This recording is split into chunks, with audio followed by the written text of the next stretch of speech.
ॐ अज्ञानतिमिरान्धस्य ज्ञानाञ्जनशलाकया चक्षुरुन्मिलितं येन तस्मै श्रीगुरुवे नमः। श्रीचैतन्यमनोभीष्टं स्थापितं येन भूतले स्वयं रूपः कदा मह्यं ददाति स्वपदान्तिकम्। श्रीकृष्ण चैतन्य प्रभु नित्यानंद श्री अद्वैत गदाधर श्रीवासदि गौर भक्त वृंद।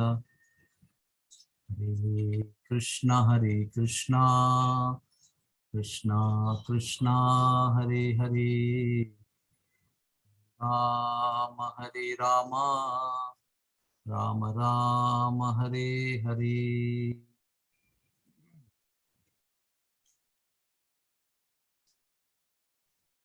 आज सवेरे एक खबर आई कि सैली अग्रवाल, जिनके घर में प्रभुपाद जी सबसे पहले रुके थे और कुछ समय उनके घर में निवास किया था, क्योंकि उनके पति गोपाल अग्रवाल के पिताजी मिस्टर अग्रवाल ने बम्बई में, इंडिया में श्री प्रभुपाद जी को ये बताया था कि आप चिंता मत करें, आपको अमेरिका में रेसिडेंस प्राप्त होगा।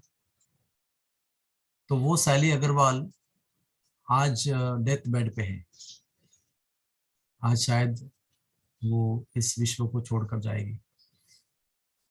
लेकिन जब मैं विचार कर रहा था तो ये ऐसा लगा मुझे कि विश्व भर में जितने भी इस्कॉन के डिवोटीज आज जीवित हैं, वो सब लोग सैली अग्रवाल के लिए प्रार्थना करते होंगे।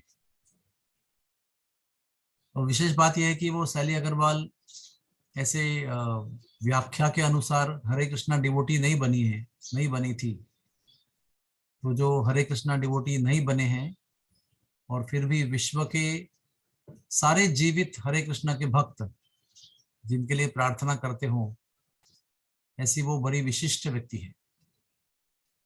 क्योंकि आज तो श्रील प्रभुपाद की संस्था में 700 मंदिर हैं, हर जगह प्रभुपाद के कमरे हैं, हर जगह प्रभुपाद के लिए श्रृंगार किया जाता है, उनको भोग भी चढ़ाया जाता है। वृंदावन में भी 2 कमरे रखे हुए हैं मेंटेन करके।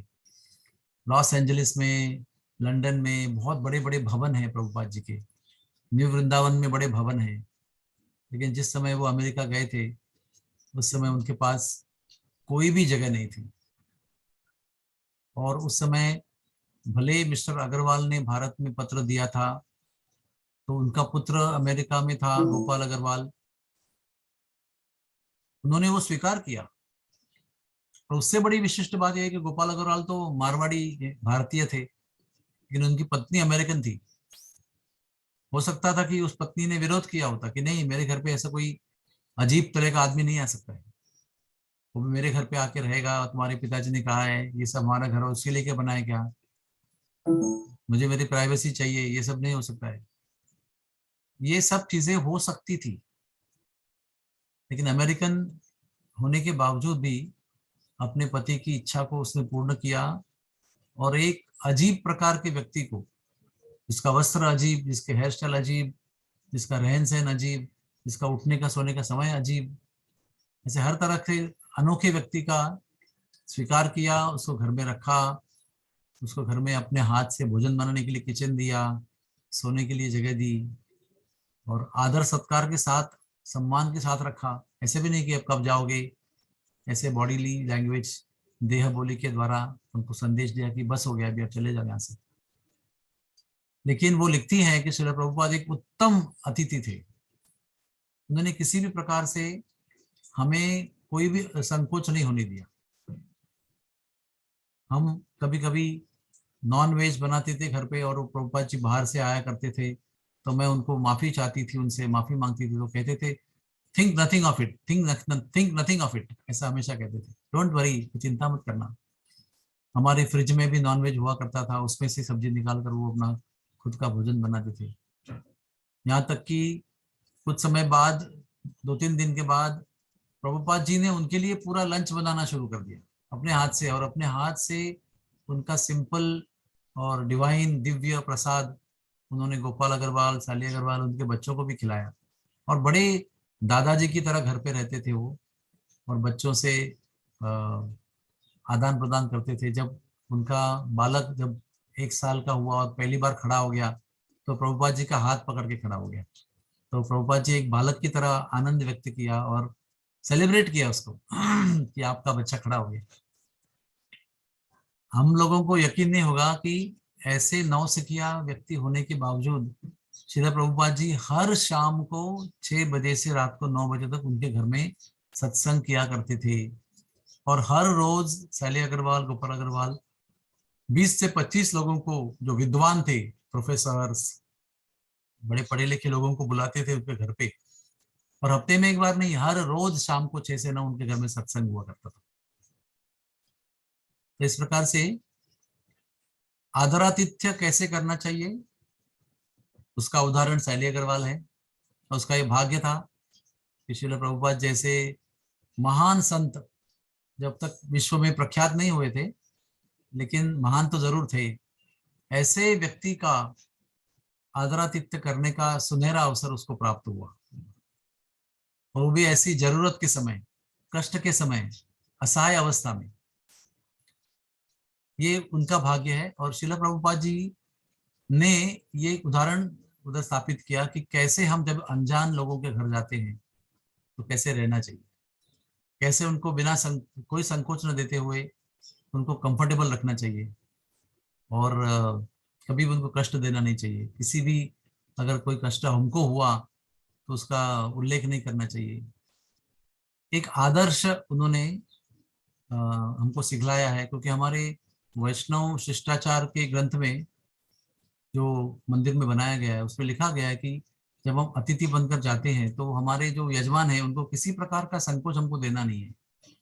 कोई भी चीज ऐसे नहीं करनी जो उनको संकोच हो और कष्ट हो, और मन में ये भावना आ जाए कि भाई कब जाएगा ये गेस्ट, क्यों आया हमारे पास, कैसे बातें करनी है, कैसे रहना है। एक सुंदर उदाहरण उन्होंने दिया।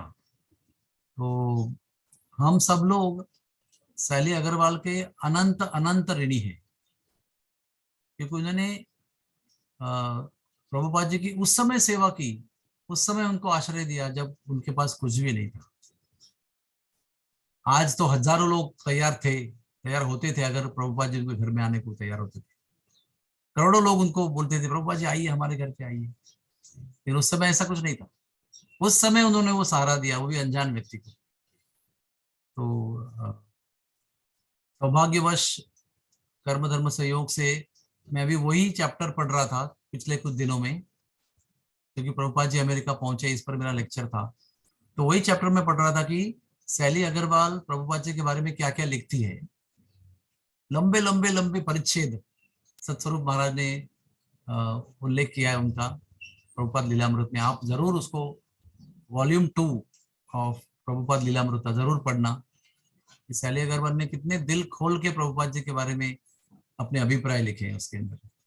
वो मेरा सौभाग्य था कि मैं अभी अभी उसको पढ़कर उस पर लंबा प्रवचन भी दिया था। तो कहने का तात्पर्य यह है कि संतों की सेवा, एक तो हम जाकर पूछ पूछ कर करते हैं, महाराज जी क्या करें, भोजन बनाए, क्या करें आपके लिए। और एक संतों की सेवा ऐसी, संत लोगों को जरूरत होती है, अति प्रचंड जरूरत होती है, आवश्यकता, तब वो करना, उसका लाभ कुछ और होता है। जब जरूरत नहीं है तब पूछ पूछ कर हम कुछ बना के ले जाते हैं, कुछ करते हैं, झाड़ू लगाते हैं। आवश्यकता नहीं है, ऑलरेडी व्यवस्था है। कि जब कुछ भी व्यवस्था नहीं है, संत आपके ऊपर पूरी तरह निर्भर है, उस समय उनकी सेवा करना। और ये भी नहीं पता कि आगे जाकर ये विश्वविख्यात अंतरराष्ट्रीय कृष्ण भावना संघ के अध्यक्ष होंगे और विश्व प्रख्यात संत होंगे, उनके चरणों में करोड़ों लोग गिरेंगे, उनकी 700 सेंटर्स होंगे और उनके हजारों शिष्य होंगे, उनके करोड़ों किताबें वितरित की जाएंगी। ये महान व्यक्ति मेरे घर पे आ रहा है तो भी मेरा प्रिविलेज होगा, मेरा भी नाम होगा। कोई पता नहीं था कि इसका व्यक्ति का क्या होगा, 2 दिन में चला जाएगा। वो भारत में बीमार होके आया था। तो ये कुछ भी ना पता होते हुए ये निरपेक्ष सेवा की। शैली अग्रवाल की सेवा की विशेषता क्या है? उसने निरपेक्ष सेवा की। एक गरीब व्यक्ति, एक जो मशहूर भी नहीं है, हाँ, और संत होने का ज्ञान भी नहीं, क्योंकि वो अमेरिकन थी, तो उसके दृष्टि से वो कुछ भी नहीं थे, फिर भी उन्होंने इनको आश्रय दिया। और आज उसका नाम इतिहास में है, प्रभुपाद जी के लीलामृत में अजरामर हो गया उसका नाम। जो भी प्रभुपाद लीलामृत पढ़ेगा, जो भी प्रभुपाद जी की संस्था में भक्त बनेगा, वो सब साली अग्रवाल को जानेंगे। पीढ़ियों 10,000 साल तक जो भी भक्त बनेंगे, वो साली अग्रवाल को जानेंगे कि साली अग्रवाल नाम की कोई व्यक्ति थी। और प्रभुपाद जी आज गौलोक वृंदावन से कितना आशीर्वाद और कितनी कृपा सैली अग्रवाल पर बरसाते होंगे, इसका हम अंदाज नहीं लगा सकते।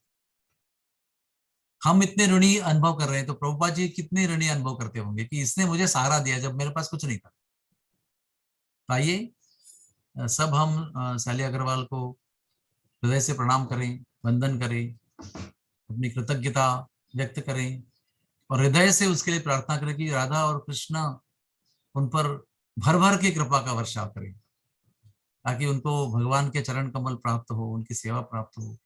प्रभुपाद जी तो आश्रय देंगे ही उनको, उनकी कृपा से उनको राधा और कृष्ण और वृंदावन गौलोक धाम का आश्रय प्राप्त हो, यह हमारी हृदय से प्रार्थना है। हरे कृष्णा कृष्ण कृष्ण हरे हरे, हरे राम राम राम हरे हरे। कोई किसी का प्रश्न है?